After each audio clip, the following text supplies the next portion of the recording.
going to appear to speak with you all. Sana Malik is a fourth-year student at the University of Toronto. She has worked as a research assistant, organized panels with leading Afghan scholars, and has partnered with Latin American scholars to develop solutions to patriarchal land distribution systems in Brazil and Colombia as the Feminist Collective Research Fellow. She is also a part of the Refugee and Immigrants Organization, which is a student-led organization that connects incoming refugees and immigrants. Yes? Speaking. Who is speaking? Okay. Thank you. Please mute yourself. Next, we have Osama Al-Khatib, who's the manager of youth initiatives for World Education Services. He has extensive experience working with and engaging young newcomers. He worked for the Syrian Canadian Foundation as a program manager. He's been an academic counselor and an office manager for Education Without Borders, and is a motivational speaker at high schools and community spaces. He has also worked as a youth mentor with the Canadian Mental Health Association, Toronto branch.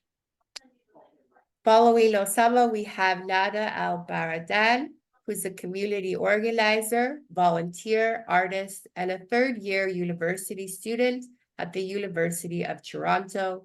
Driven by a passion for social justice, she has accumulated over 2,500 hours of volunteering across various organizations and initiatives. She is committed to empowering marginalized communities, gender equality, and mental health awareness. Followed by Nada, we have Sukhpreet Senga, who's an artist and lawyer. She is the Public Legal Education Manager at LEAF, the Women's Legal Education and Action Fund. In this role, she leads LEAF's public legal education efforts, including workshops and other outreach aimed at building community legal knowledge. She is a lawyer and artist who has practiced as a criminal defense lawyer and as a poverty lawyer at a community legal clinic. And she joins LEAF on a secondment from Law in Action Within Schools, an innovative legal education and access program housed at the University of Toronto, Faculty of Law, and Osgoode Law. Finally, we have Awal Abbas, who is a third-year law and society student at York University. His interests include the proliferation of marginalized students, success in education, leadership, and the legal field. He is currently the acting president for Black Future Lawyers, a pre-law program established by the University of Toronto's Faculty of Law, whose aim is to increase the representation of marginalized students in law schools and legal sectors across Canada. So I pass the mic over to Sana. Thank you for the introduction, and I'm so honored to be here today. My name is Sana Malik, as Ms. Tanya already said. I'm an international student at the University of Toronto, and I'm one of the few international scholars that were selected by the university. I think my journey with active citizenship, especially engaging newcomers, began when I first stepped foot into the country. I saw that most young people, most students, post-secondary students in general, were aiming for opportunities that were at the lowest paid sectors. And they weren't doing that because they didn't know any better, but because it was always propagated that once you come to a new country, you struggle all the way from the ground up. You could have excellent credentials from your home country. You could have amazing experience. If you are not foresighted enough on how to use that experience, you are not able to progress in the corporate field in Canada. So when I saw that, I spoke to one of my professors on campus and I got to know about something called community based participatory action research. It is also called CBPAR. What we do is we understand what is lacking in the community. In this case, the community could be refugees and immigrants in the country, newcomers, post-secondary students, etc. It is essentially the marginalized people who are often stuck at those sectors.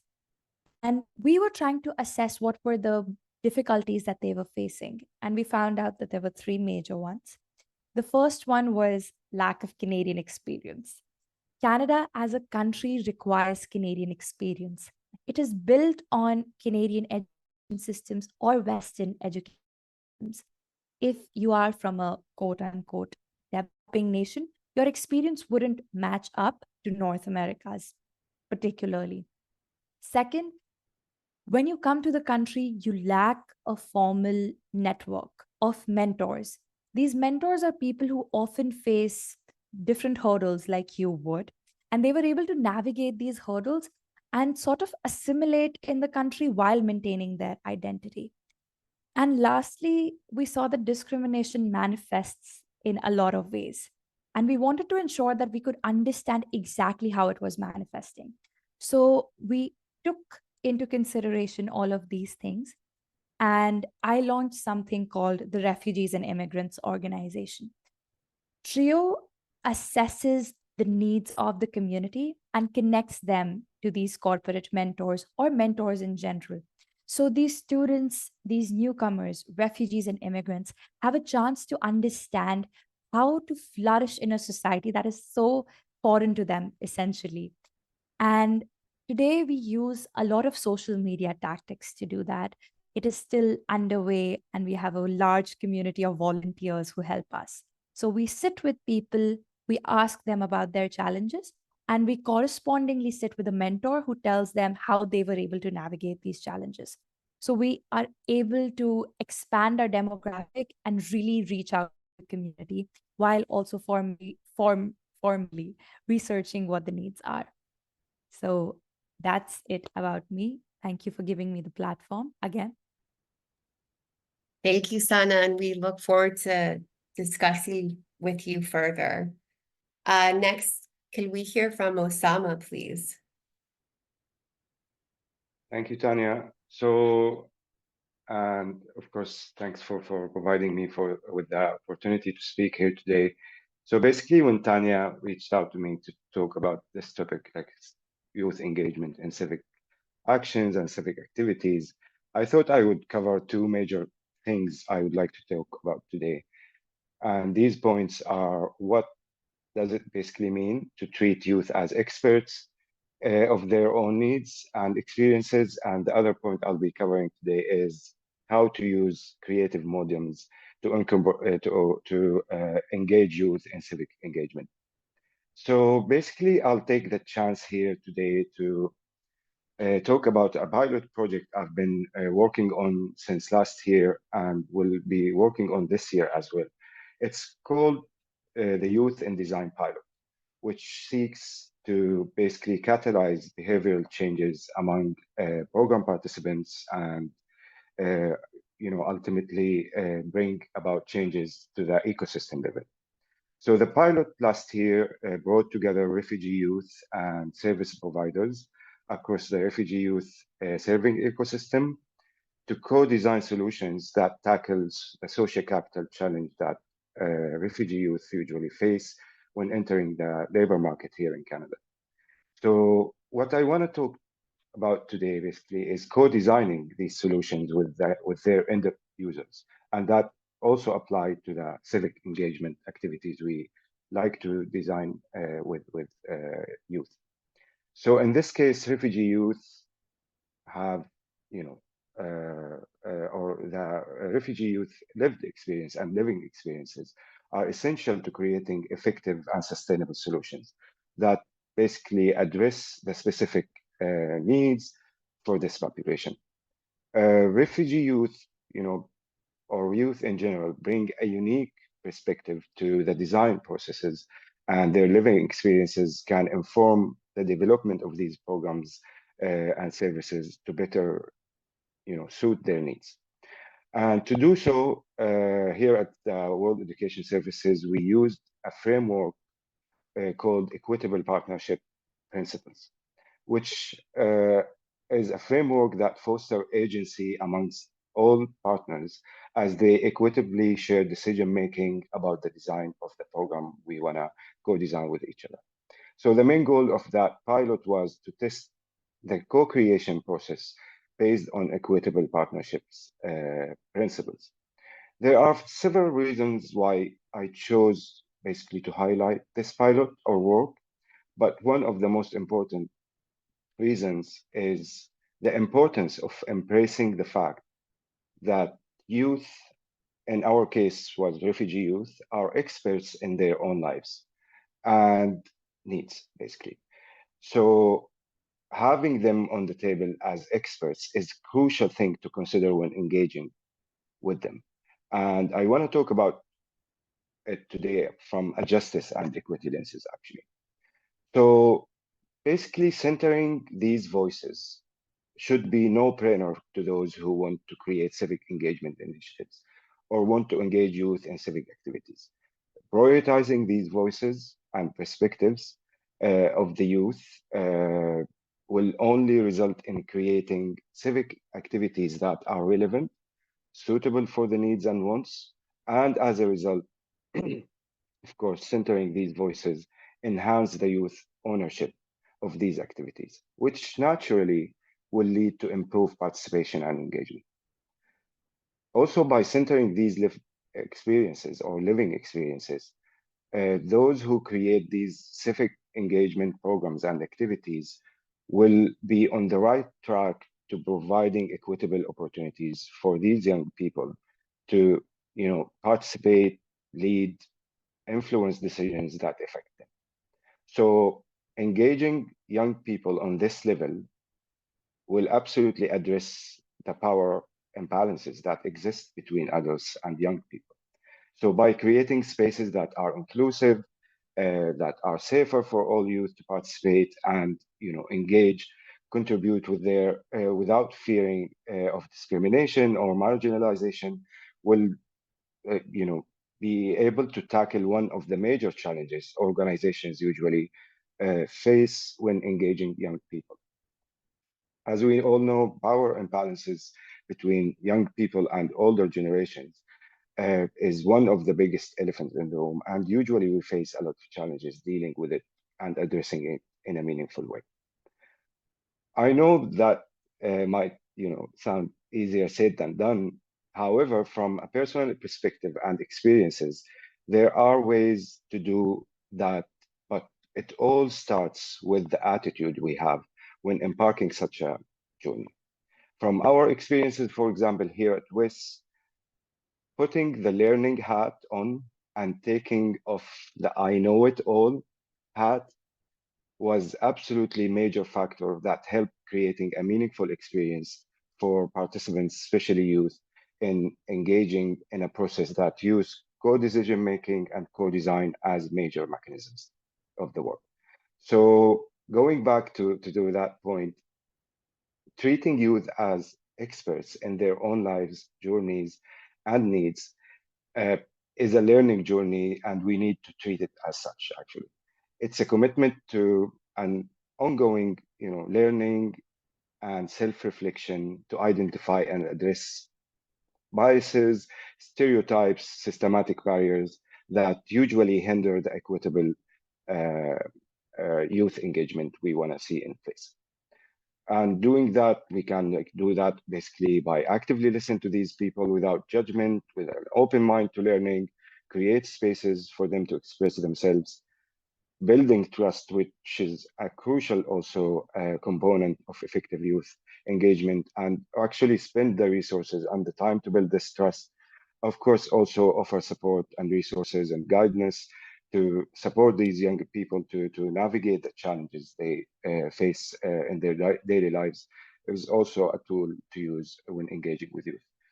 The second point I want to just highlight here is using creative modems such as art and civic engagement. So in my current role, actually, I'm not using art as a tool at the moment, but from my personal experiences in the community engagement and organizing work I take part in this city, Toronto, I learned that art really can be a powerful tool to engage youth in civic activities for several reasons. And some of them is that art basically provides, creative outlet for the youth to express themselves, share their perspectives, and communicate complex ideas and in an engaging way. Also, basically, engaging in art activities can give the youth the platform to voice their opinions, advocate for change and social issues. And it gives them the sense of empowerment, which can motivate these young people to be more active and engaged citizens. Uh, to me personally, art is a very unique deed and it's a universal language. So it has this unique power to bring people from diverse backgrounds together. And as you all know, you don't have to speak the artist language to understand their art. It's again, it's a unique, universal language can be used to bring people together and can be used to as a powerful medium to communicating complex ideas, which usually language face challenges doing so. So this being said, it also absolutely foster a sense of unity and understanding amongst the youth from different cultures, experiences, which is also crucial to civic engagement and tackle social issues. And these are the points I wanted to share with everyone. Thank you so much. Thank you. Next, we'll hear from Nada. Thank you so much. Hi, everyone. So add on what have been said by Osama and Sana. I think personally, when I'm just like thinking about journey to active citizenship, the first thing comes to my head is empowering youth and what empowering youth means, how we can do that, and what's the result to that as well. If I'm gonna talk about empowerment specifically, the first thing comes to my head is the relationship between the parents and their child. So a kid, when they reach a year or like a year and a half, they stepping their first step to their journey in life. And what encouraged them is the smile on the parents' faces when they fell down, to encourage them, oh, that's funny what happened. You're not supposed to cry because you have to try again. You have to stop and walk again. You have to take the next and next and next step until you're running, and like same thing applies when a student or a child is bullied at school. The first people who come back to is their parents. They tell them, oh, this happened to me in a school. And it's the parents' responsibility to hear them, provide a place for them to speak up, give them that trust they needed to share anything they went through and anything they experienced at school, advising them and giving them the opportunity to go back in and defend themselves. And this cycle applies to youth, and it actually applies to empowerment as well. Because if we're gonna think about empowering youth, we're not gonna think about, oh, I think this is best for youth. No, we're gonna provide them the space to speak up. We want them to share what they want. We want to hear their needs and be able to provide them the advice they want, and they are here to hear it. We need to gain their trust, not to anything, but just so they can come back and speak up and speak louder. And this actually just gives me like a second to think.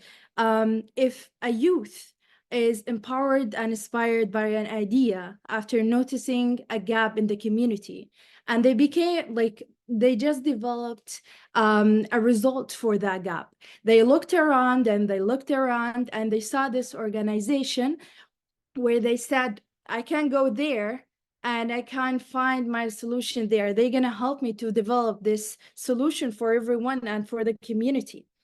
They went there, they speak about the idea they have, but all they get is rejection. What will happen to that youth? They will go back to their room, never share any ideas, but this is not what we want in the community. We want strong leaders who can share, notice that the problems are happening in the community, standing up for themselves and for others as well. And this is the meaning of empowerment, is giving them the space, hearing them, giving them advices, and applying this opportunity for them to take it. Let's switch the scenario a little bit. They went there, they was heard, and the solution applied. Now the community is benefit from that result. Now we have a very strong leader that person who believed in them, empowered them to continue. Now, whenever that idea will come, any idea that comes to their head about any solution regards the community, they will look around for another place and another organization that will do the same. But this time, if they was rejected, they will not learn to be silent, because they're going to speak louder and they look for another result as well, So empowerment, this is what empowerment is all about. It's hearing, giving advice, giving the place, getting the trust, and giving the opportunity. This is all what we can do. Sharing stories, it's a big piece as well. Because when we share stories, this will give everyone who's listening an opportunity to hear, oh, maybe I should try again. Maybe I should try more and more and more until I get there. Because this is the only way to get to what you want. And just like the parents want their child to be responsible, independent, by developing those skills, by gaining their trust, by giving them the opportunity, we want the same thing for our leaders in the community. We want to develop a community, a place where all leaders can be heard. All leaders have the opportunity to speak up, to speak louder, to be heard as well. So this will not only benefit them as like individuals, but this will benefit other youth and the community as an overall. This is what I believe empowerment is. This is how I feel the cycle should apply to any organization, to any community, because we really need those outspoken leaders in the community. And you can never, ever just think about the development that could happen if we actually develop a future full of those leaders. Thank you so much. Thank you. Next, we have Sukhpreet Sangha. Hi, thanks for having me, and thank you to the other speakers for your comments. I think some of what I will say will line up with what folks have been saying, and hopefully isn't too repetitive. I'll start with a bit of an overview of my work at Laws, and then talk about the importance of teaching newcomer youth about the law and legislative processes and procedures, and touch a bit on how we use art as a teaching tool at Laws, or how I try to do so, and some ways that we try to make law more accessible to newcomer youth, and also why that's important. So by way of background, Tanya touched briefly on the organization organization that I typically work for, although I'm on secondment right now. So Law in Action Within Schools is a project that is a partnership between the University of Toronto's Faculty of Law and Osgoode Hall Law School at York, which is where I happen to go to law school, and about 10 Toronto District School Board high schools, which are systemically under-resourced. And that's measured through something that the TDSB does every year called the Learning Opportunities Index, where they rank all the schools within the board in terms of the opportunities at the schools and also in their neighborhoods, and include factors such as general income level in the area and services offered through neighborhood organizations and the like. So we try to partner with schools that rank highly on the Learning Opportunities Index, which means that they actually don't have as many opportunities, which is a bit counterintuitive in terms of the way they structured the ranking. But anyways, in the schools where we do our newcomer program, we go to the 3 upper level ESL classes. So that's ESL C, D, and E, and teach law in a way that incorporates it into the existing curriculum that the students are already learning. So we try to make it fit in with what their regular classroom teacher is already offering them.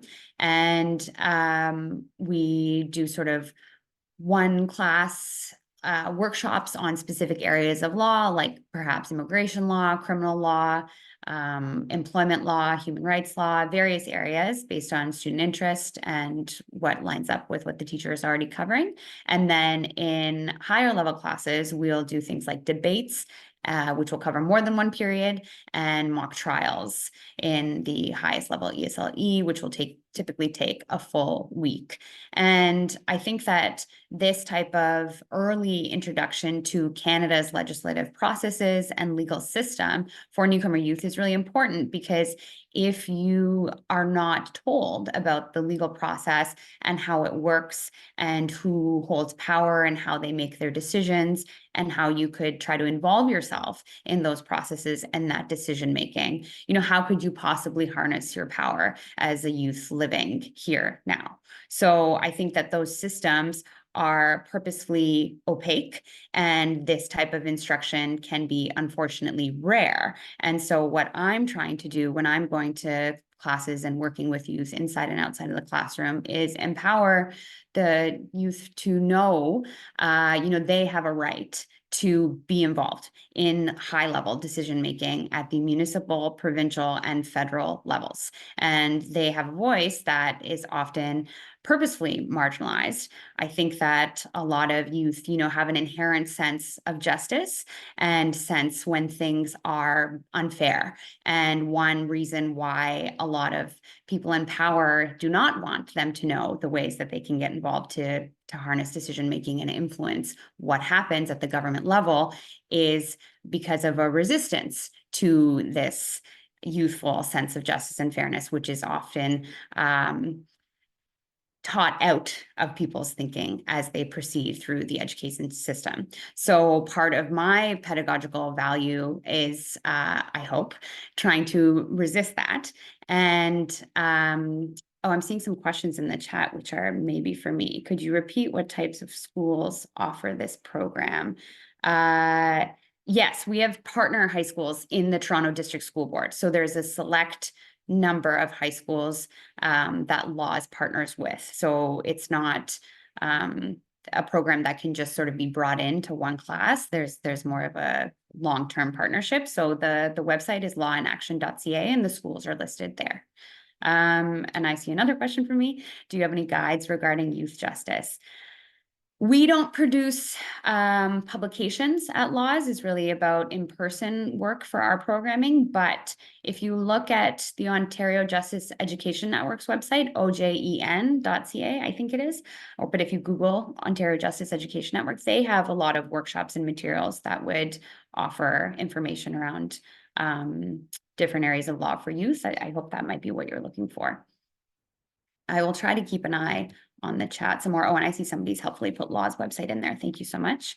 What was I talking about? Right. So I think it's important for youth to understand how the law works and learn that from a young age, because the more familiar people are with these complex processes of, for example, doing a deputation at City Hall, or offering expert testimony to a standing committee at Queen's Park, or in Ottawa to a committee of the House of Commons or the Senate, for example.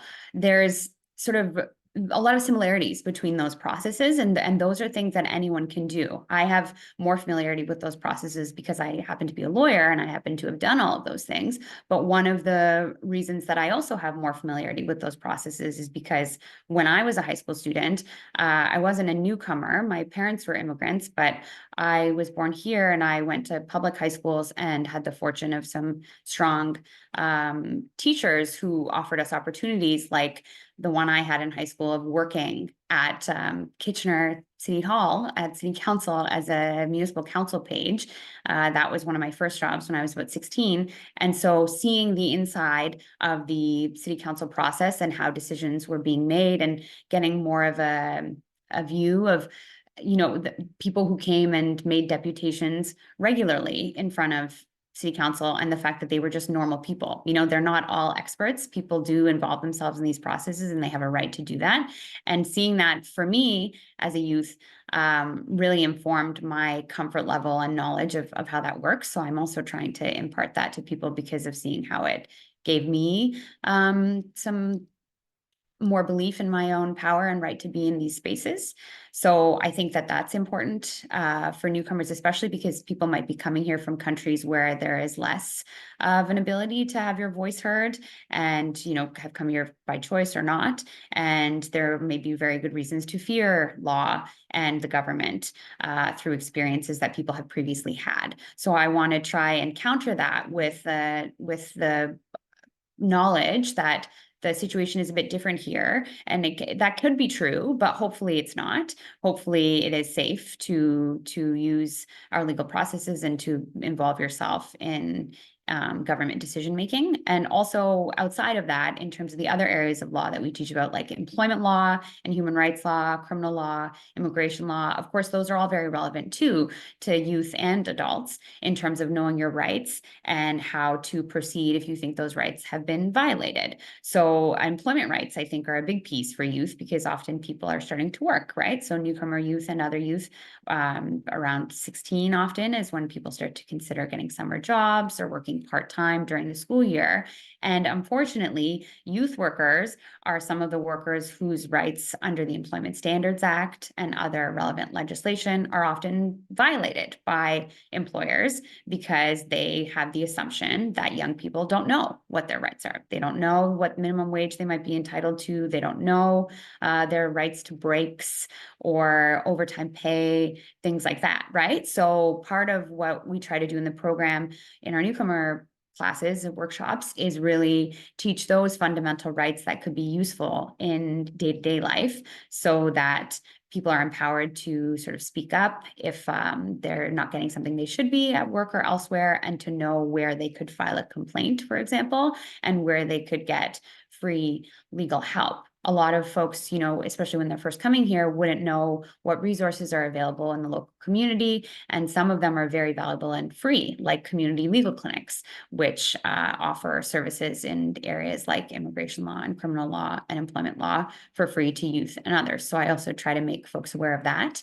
And in terms of the art piece, which I also think is very important, my background from my undergraduate degree is in theater, and I try to use theater as a teaching tool when I'm running workshops for adults and youth, actually. I think it's an important teaching tool for learners of all levels. And part of how we do that is through the mock trials that I mentioned earlier. So in a mock trial, of course, everyone participating is pretending. Really, you're acting. It's a role play, and you're not a lawyer or a judge or a witness or a juror. But we teach what it would mean to be doing those things in real life, and then do a role play mock trial scenario that's usually maybe 75 minutes, a full period.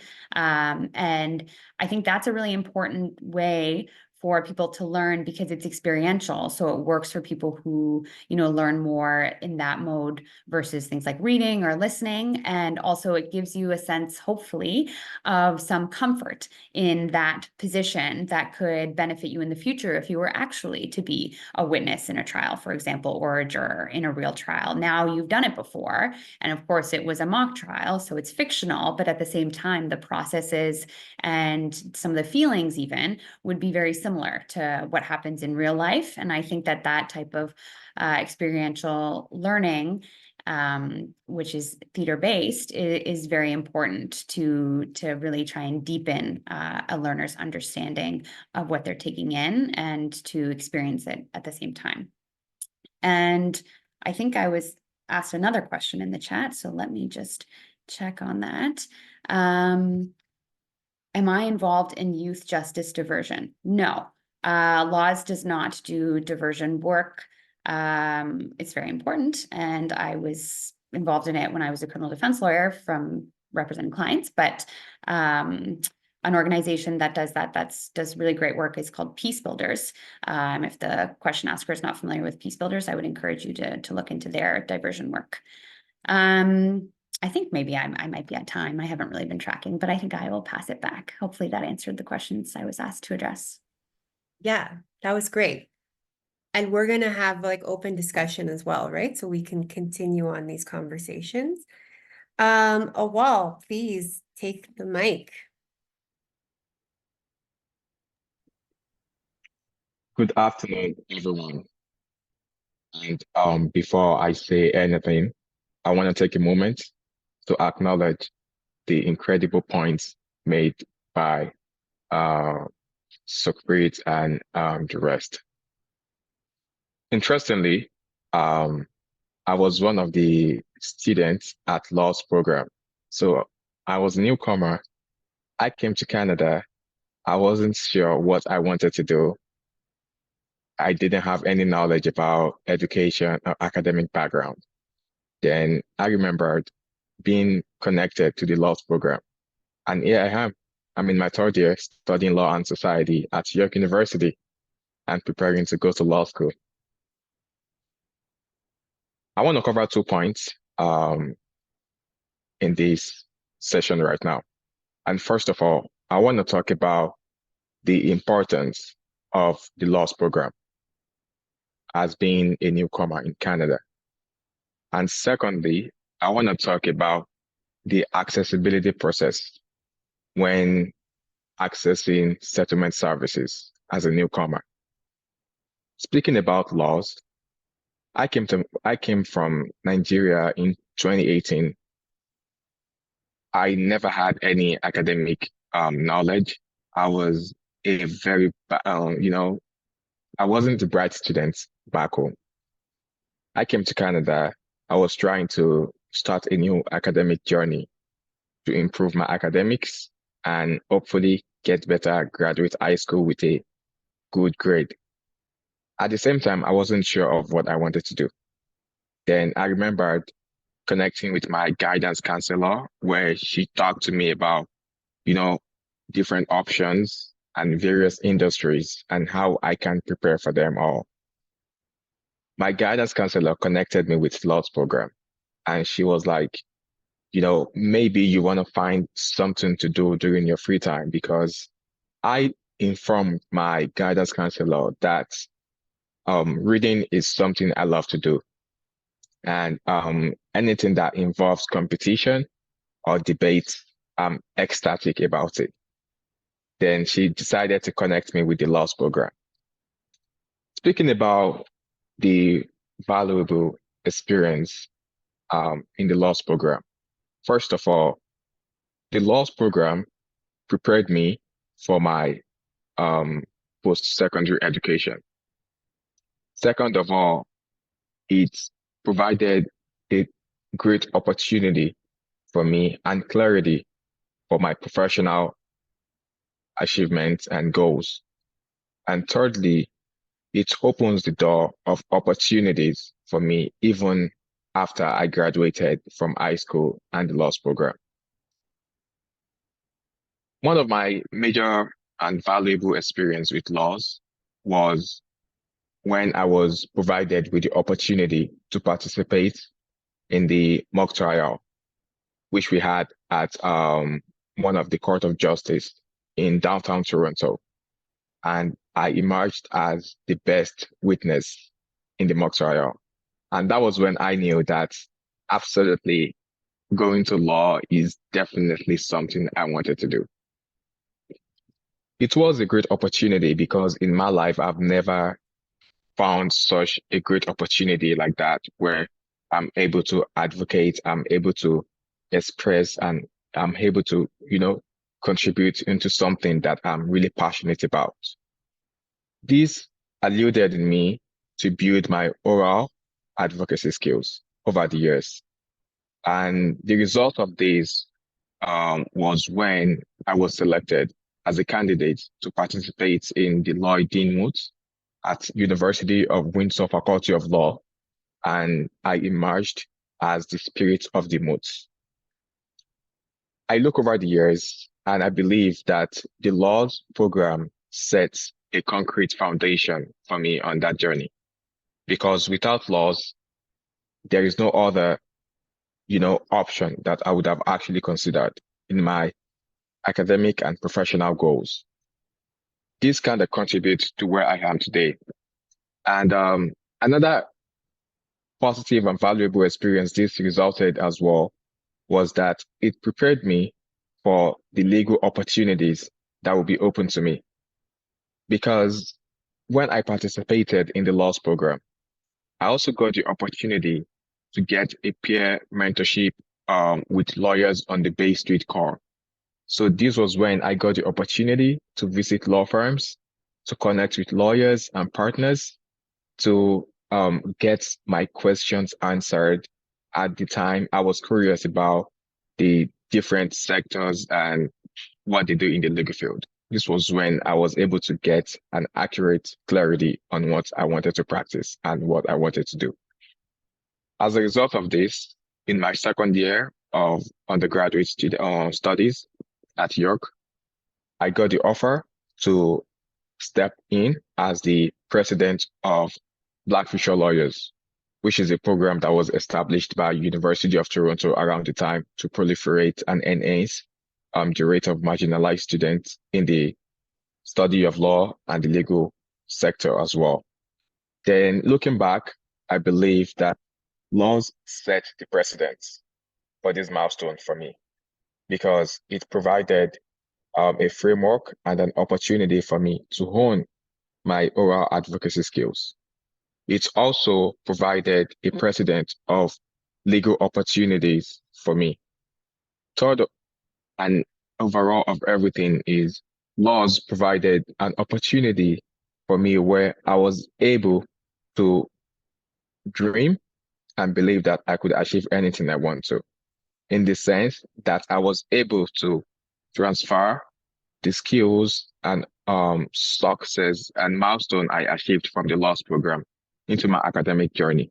And this resulted in me pursuing my post-secondary education in law and society on a full ride scholarship. And I believe that this,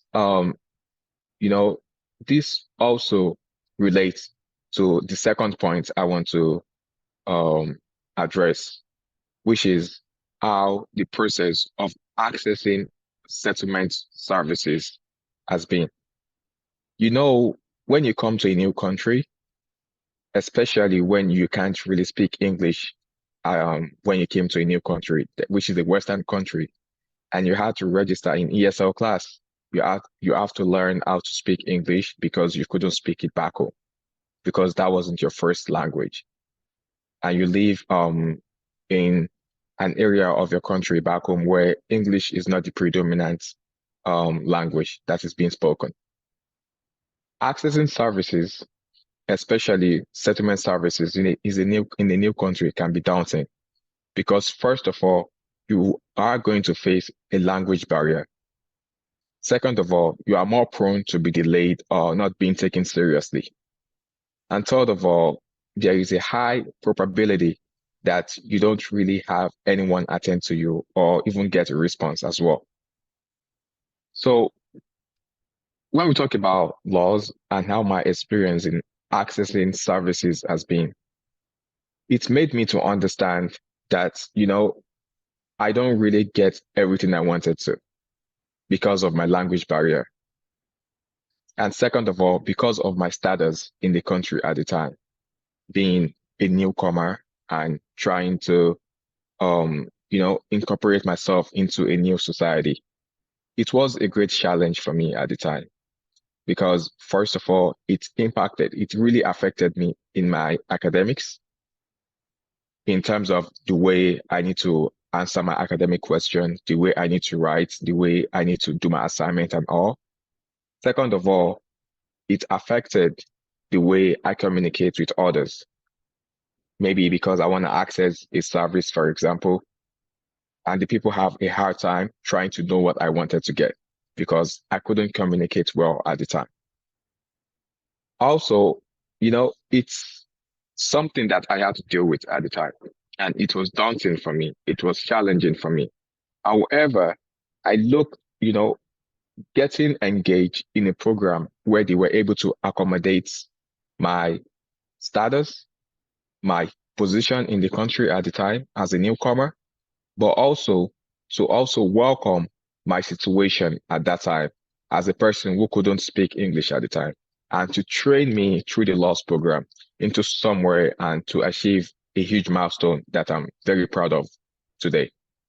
You look at those things and you look at, okay, how do this, relate to being an active citizen, right? And this is where I believe that we look at different opportunities, organizations, and initiatives in our community, our society, and how do we use those opportunities and those initiatives to enhance our passion to be an active citizen, but also to help us to advance our career or our academic in the society as well. And I believe this is something that relates to me as much as I'm enthusiastic about it, because assuming I haven't participated in the laws program, absolutely, maybe I'm gonna be working a general labor job today.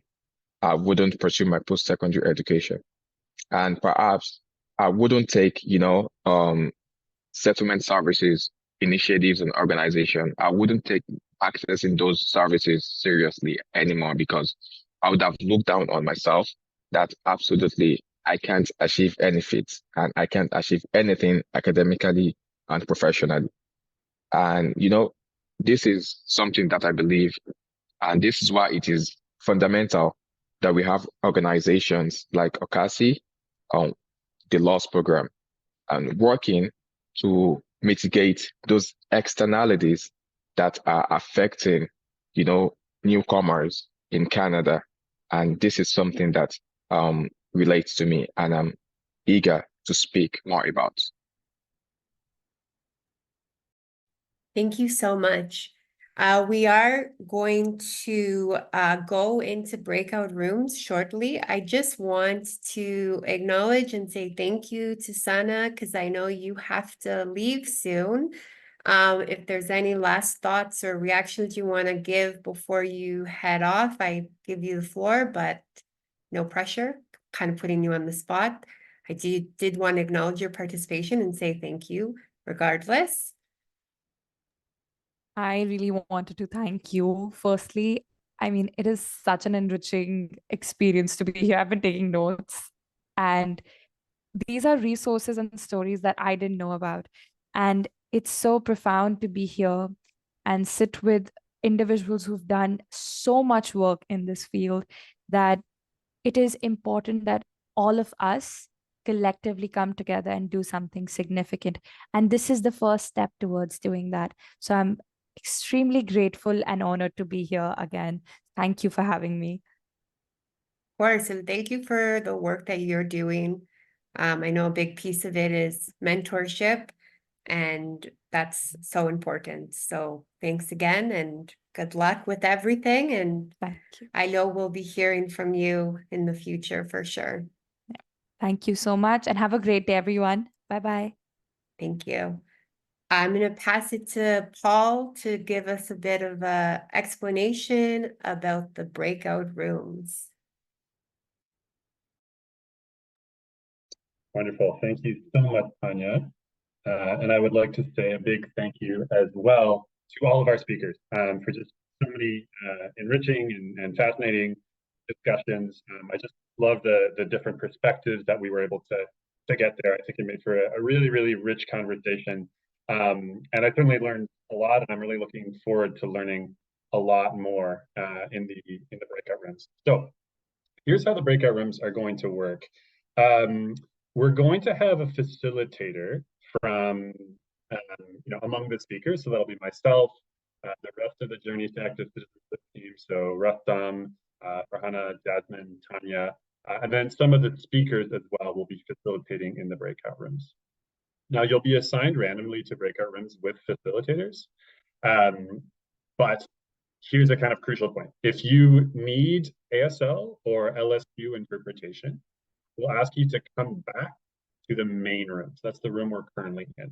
So we'll be assigning everyone randomly into rooms, but if you do need ASL or LSQ interpretation, we're just going to ask you to leave room as soon as you join the room so you can come back to the main room and join the discussion here.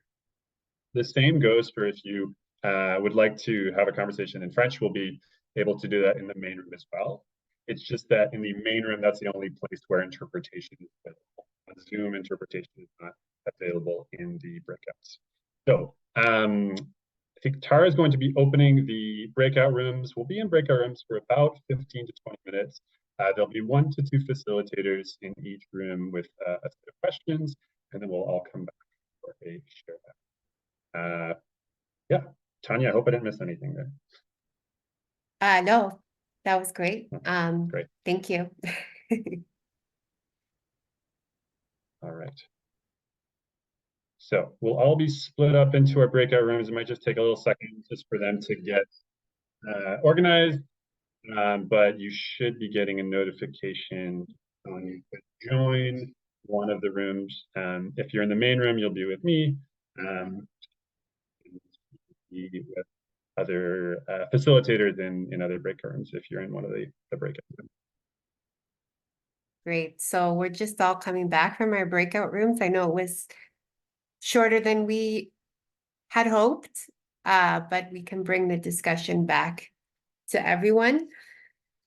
I can start with my own sort of what I want to highlight from what we spoke about, well, really what Nada spoke about in our group, was this piece of that sort of first step of finding connections and finding a network, finding tools or people, individuals and programs that can help you engage more widely with community, and finding, for example, or learning skills and tools on how to create your own opportunities, including around language classes, for example, Nada spoke to, and I don't want to speak for you. So I'll allow you to elaborate a bit, and then we can hear from other people's, what other people talked about in their breakout groups. Yeah, for sure. Thank you so much. I think what I mentioned in the breakout room was the importance of taking that first step in anything. And I shared like a personal experience, which I actually see it as the reason why I'm here and to be everywhere. The reason why I'm this person today, that I'm really proud and happy to be. So their experience was when I came as a refugee in 2016. I just start like noticing there is a lot of extra need for language barrier help, because if we think about it, what's the first thing comes to your head when coming to a new culture, a new place, is the language that you're going to use to communicate with those people. And if you don't have it, you're not going to feel anything. You're not going to understand or talk or speak or do anything without that language. So I was with a group of youth in the school, and we noticed that we're not getting enough or the support we're supposed to have within the school hold. And I start like thinking, how can we create a place, or how can we solve this barrier or this gap within the community we have? I looked around, and there was an organization in my community. It's called TNO, and it stands for the Neighborhood Organization. I went up there to them, even though my English was really, really poor.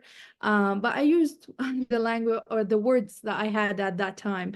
And I asked to speak to Ahmed Hussein, he is the head for that organization.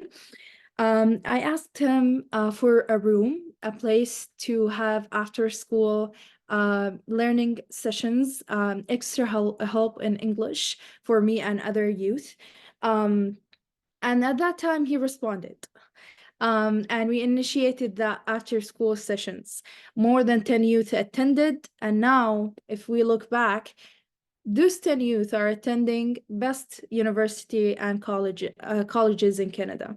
This is an achievement, and I'm one of them. And I just like sometimes take a minute to think back and say, what if at that time Ahmed Hussein didn't respond? What if Ahmed Hussein at that time said, okay, and never get back to me? What if nothing happened and I just like felt, oh my God, I shouldn't went up and spoke about my need, because there was one sentence spoken between the youth saying, oh, it's okay, just leave it. Who's gonna listen to us? How are we gonna find extra support? Let's just use the resources that we already have here. Well, no, that's not the only option we have, you know? We also have that first step we're speaking about. You can't take it, you know, but at the same time, it's very important for the people in power to see how important is to take that first step. And if nothing happened at that time, after me taking the initiative of the first step, I will not be here. I will not be the person who I am today. I will not take other initiatives in the community, building a lot of other events, a lot of other programs, a lot of things that everyone is noticing the positive impact it's leaving in the community. And imagine sorry, is there? No, I don't want to cut you off. I just want to go to other people's reactions and questions as well, but I'll let you finish that last thought. Sorry. For sure. Yes, imagine if we have hundreds and hundreds of those leaders in the community. Can we just take a minute and see how a better place we're going to all have? Not just for ourselves, for the generation that's coming, for any other person. So it's not just important to take that first step, but it's being aware of, yes, it takes a lot from a person to come up and talk about their need. So if you have the power to provide that need for them, help them to connect to other people who can help them, why not? You know? Yeah, for sure. And I think Awal's presentation really spoke to that experience as well, as these sort of stepping points and making networks and connecting with other groups and finding ways to self-advocate. And I really appreciate that you both spoke to that. I want to read a comment in the chat from Hunza that reads, how do we balance our roles as a trustee and as a mentor? Sometimes we can't say yes to the idea, but don't want to discourage them from voicing again. I think them is youth members. How do we handle that situation to maintain the trust and encourage youth to continue to pose ideas and opinions? Great question. Are there people either, well, hopefully participants who want to speak to this point? I can add something to that, Tanya, if there's no other one want to talk about it. Yeah, if any participants want to speak, please raise your hands. Otherwise, yeah, go for it, Osama.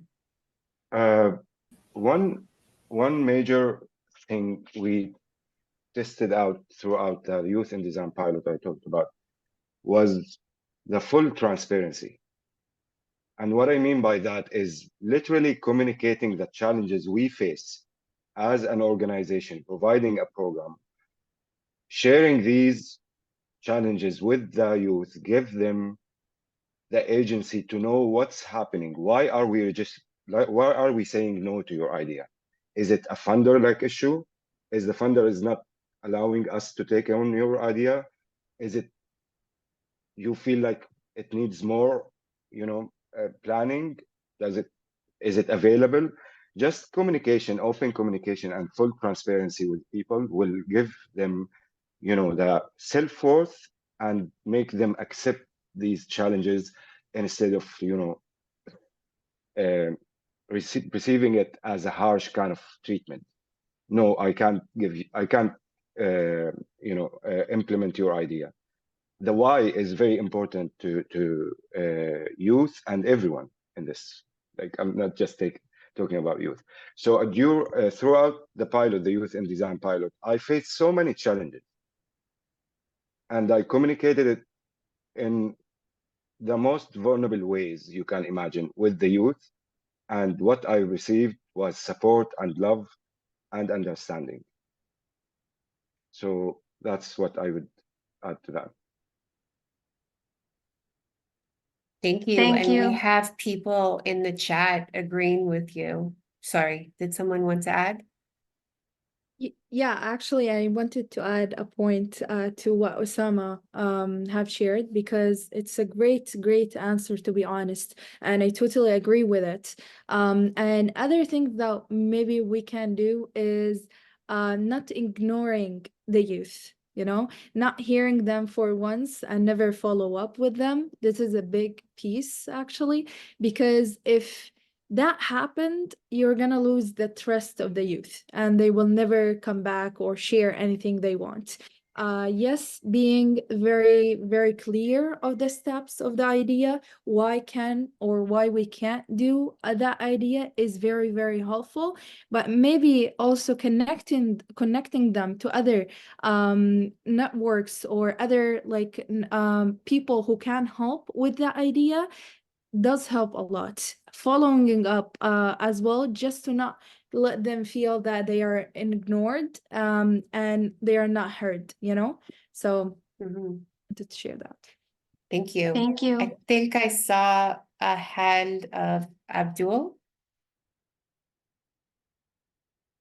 Maybe that was my imagination. Yeah, I think I put down again when I see. No, because this answering some kind of is very important to consider also the youth engagement, youth involvement, because the programs that because since we are advocating for youth, I think let's see, for the youth themselves lead the programs, themselves that engage, that themselves to speak out by themselves, because that's very, I think it's better to the youth lead everything, whatever they're advocating for them.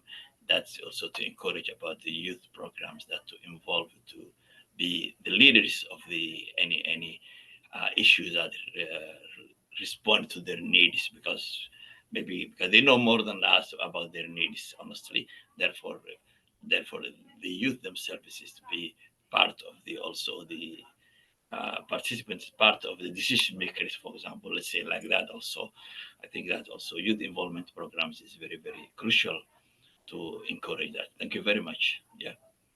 Thank you. Thank you. So anyone else?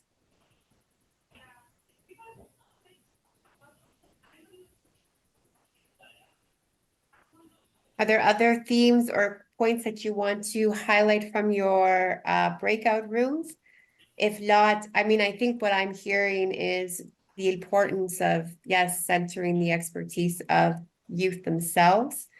I want to hear if you spoke at all to the piece of the creativity required when engaging youth participation in active citizenship. We heard from a few of the speakers of the importance or art as a tool. Did this come up in any breakout rooms? or what do you do in your own work? If you use art as a tool to engage in community involvement with youth? Sorry, if you're not speaking, please turn your mics off as well.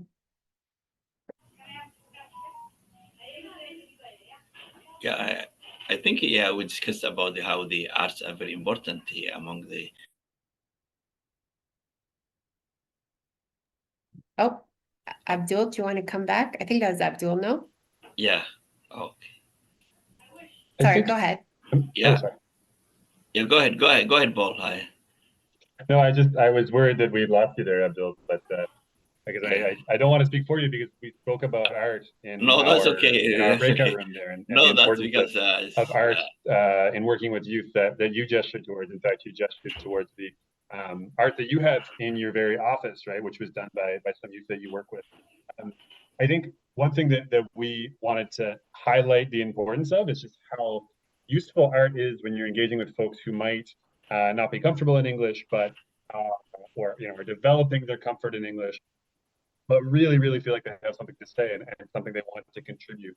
And just how frustrating it can be, to want to be able to have a role and speak to your community, but to be, to have that language barrier. So we spoke about art as such a crucial thing to foster the importance of right from the get-go, because it's a means of just getting to people whether or not you're comfortable in the language of your community.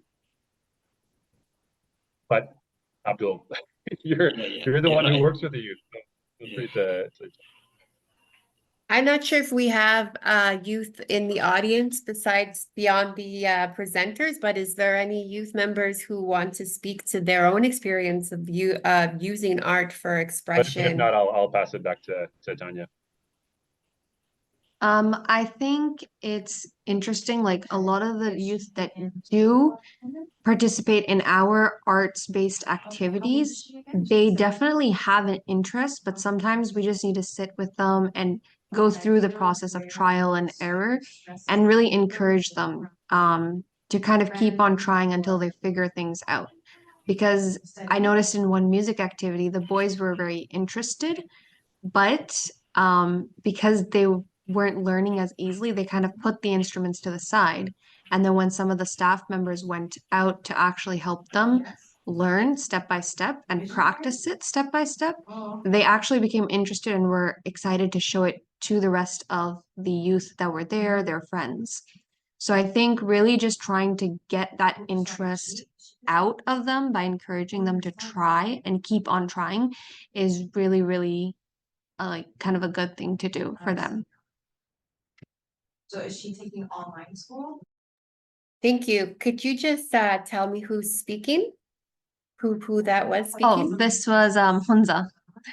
Oh, yes. So thank you that was your question as well previously. Yes. Thank you.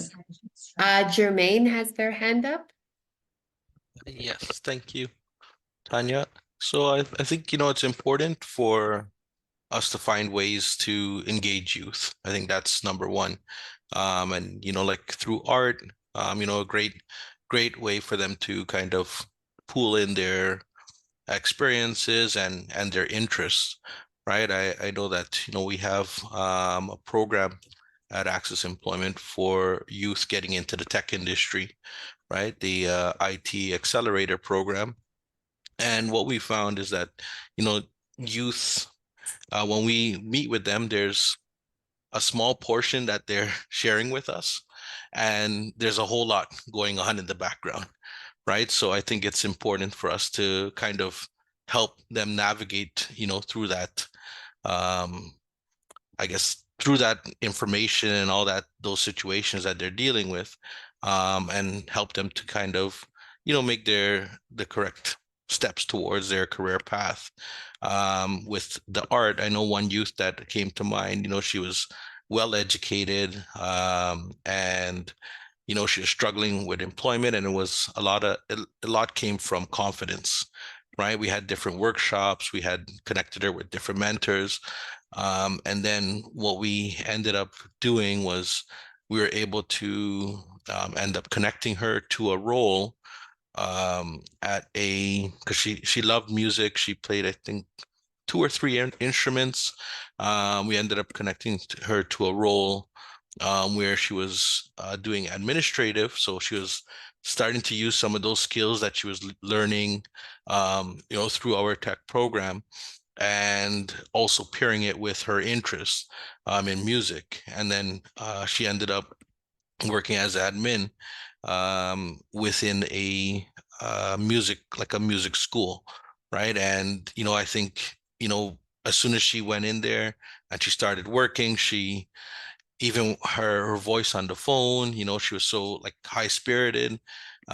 She was checking in with us, not only us checking in with her, but she was checking in with us. So it's important for us to connect to youth, use their interest as a way for them to learn as well.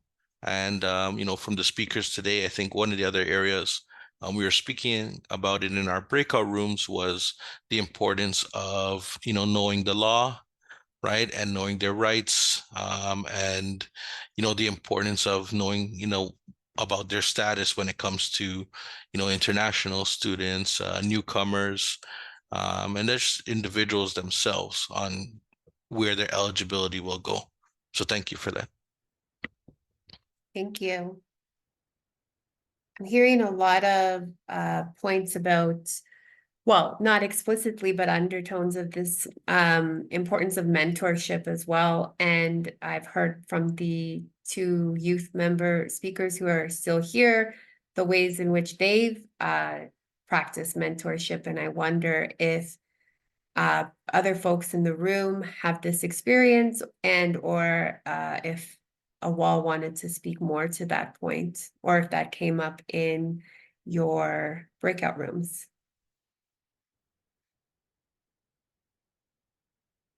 Because I realize Hamza's question too spoke to the sort of trust needed for mentorship, but also the limitations that can often appear. Yeah. For me personally, I believe engaging in mentorship program, even the overall experience, differs for every one of us. It also depends on the industry that we receive mentorship from. Over my own time, I received mentorship from lawyers, and these were lawyers in the downtown core. So my mentorship experience was positive overall, because if I evaluate the positive things I took away from it, how they contributed to my academic and professional journey tremendously. And I think, I used to say something, which is mentorship is actually one of the effective ways to advance success, because, having people up there who are experienced, who are older than you, and who have actually understood the journey that you are working through, it tends to make things easier for the mentee. It also tends to provide some kind of guidance and support, and to know where to take the right step or where to divert. So I think it's important. And when we look about the limitations and barriers, absolutely there might be some limits to mentorship. Maybe there might be some limit to what a mentor can do. And and I think it's also important to identify that. But I think from my experience, it's more positive for me overall. But I also understood like there might be some barriers. For example, I'm still a mentee with some mentors, for example, and you know, there might be some things that I believe that, oh, maybe they could provide support with, but because they are limited to some certain things, they don't have the ability to do those things. But what I've realized is, even though they don't have the power to delegate some certain things on my behalf, they can still provide support or guidance on how to maneuver that situation or that process. Thank you. It's a reoccurring point, right? And I am loving this, highlighting the importance of learning with and from each other, as service providers, but also as people accessing services. I am aware of the time. I'll read one last question in the chat. We won't be able to address it, but hopefully it'll give us all something to think about as we leave this space. Hunza says, how do we ensure that youth are aware of their legal or advocacy rights, but also they understand the consequences of taking advantage of those rights unjustly? We would like to prevent negative leadership qualities like manipulation, bias, problem solving, gatekeeping, political drama, etc., which can be more natural at the youth stage when they're dealing with situations. Love that. Again, we can't address it right now. I leave it to you to think about as you take away what you've learned from today, and I will pass it to Paul just to go over some last housekeeping details. Thank you everyone so much. Thank you to our speakers. Thank you to our interpreters and our translators.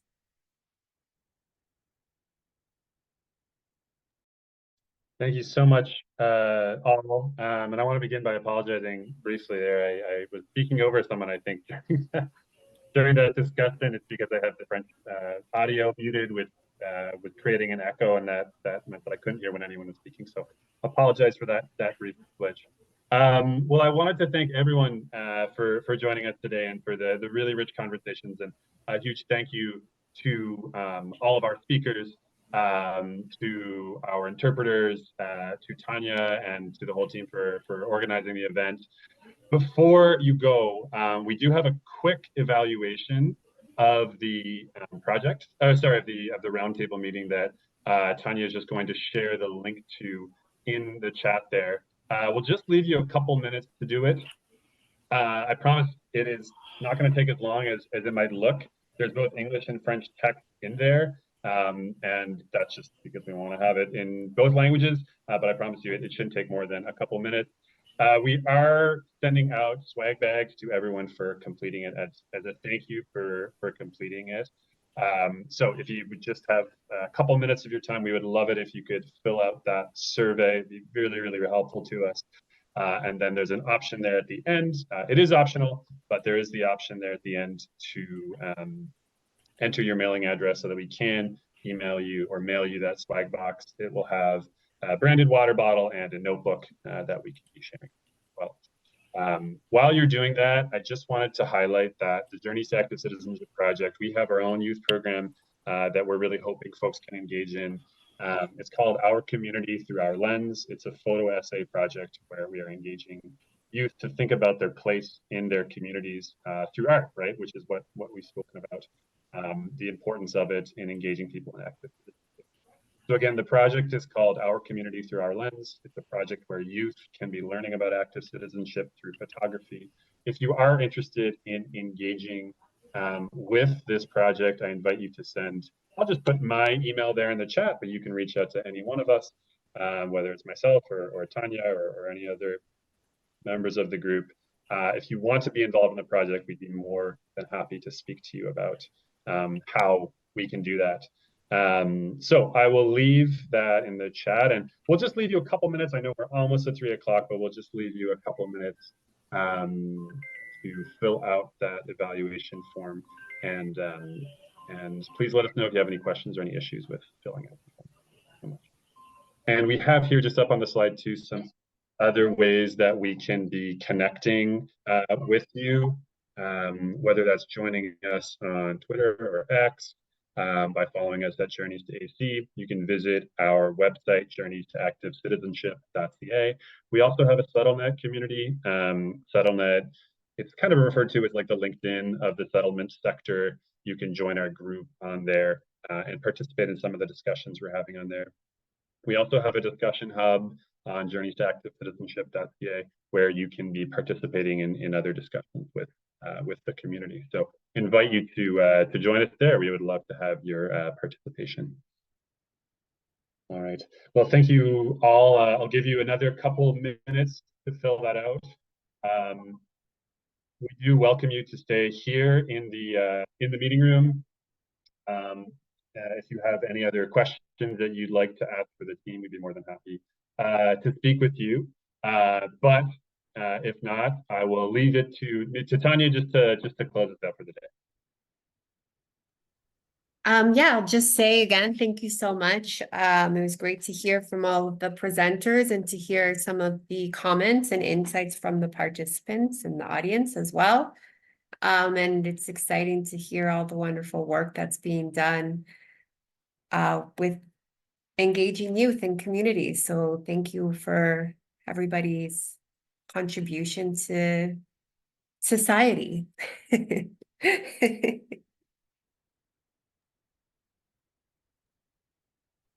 Thank you, Tanya, and everyone. Have a great afternoon. Thanks, everyone. Take care.